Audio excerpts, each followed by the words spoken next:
decades was a book by Dale Carnegie called The Power of Positive Thinking. Absolutely. And people, I mean, this was a manual and an inspiration for millions of people, and a living embodiment of that. It seems to be, and so from what I can tell, is Chris Darden. It's interesting that as an actor, I search for the one thing that I connect to with the character. Before I play a character, I want to build on one thing. What is the one connective idea, that connective tissue between myself and this character that I have in? And Chris and I were both raised in very spiritual households.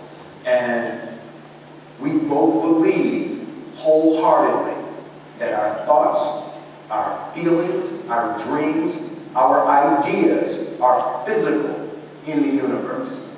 That if we dream something, if we picture something, if we commit ourselves to it, that is a physical thrust towards realization that we can put into the universe. That the universe is not a thing that's going to push us around. That the world and people and situations are not something that are going to push us around. That we are going to bend the universe and command and demand that the universe become what we want it to be. And it links back to a very spiritual upbringing. For me, it was my mother and grandmother. And for Chris, it was his mother.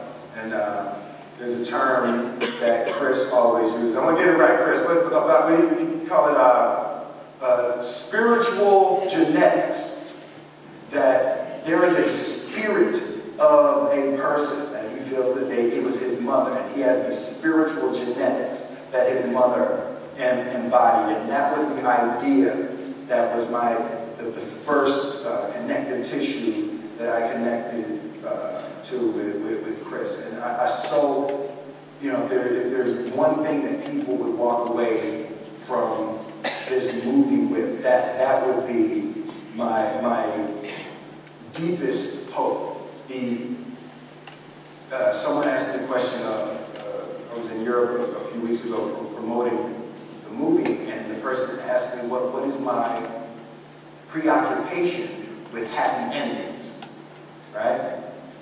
And I was sort of thrown by that a little bit, am I preoccupied with happy endings? And the tone was as if that was unrealistic. And the question threw me because I feel like, don't we all want a happy ending? Like, is anybody sitting out there right now like, damn, I hope I get hit by the car when I run outside? This night been too good, man. I just want somebody to run me the hell over when I walk out. And I feel like the first thing, you have to believe it, right? Like, you've got to believe that you can be married happily for 50 years if you ever expect to be married happily for 50 years. Like, you can't talk about how unrealistic, you can't talk about how unrealistic it is to be married happily for 50 years and expect it to happen. It's unrealistic to walk in a room and flip a switch and lights come on. That's unrealistic. Fortunately, Edison didn't think so. It's unrealistic to bend some... Hey! Security! It's unrealistic to think you're going to bend a piece of metal and fly people over an ocean in that metal. That's unrealistic. But fortunately, the Wright brothers and others didn't believe that. And it just seems like such a ridiculous idea to me to embrace the idea that it's not going to happen and that's not real for that to happen. As soon as you say it, now you just made that real. I connected to also with racism. People ask me about racism in Hollywood.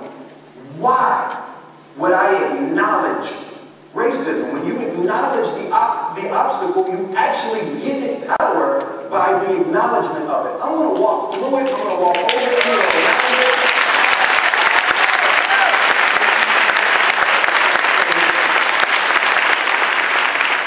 So I would say that my preoccupation is with the power that we all possess individually. And I refuse to relinquish my power. So my preoccupation with the happy ending is that is our power. The belief in that possibility is our power. And don't give it away.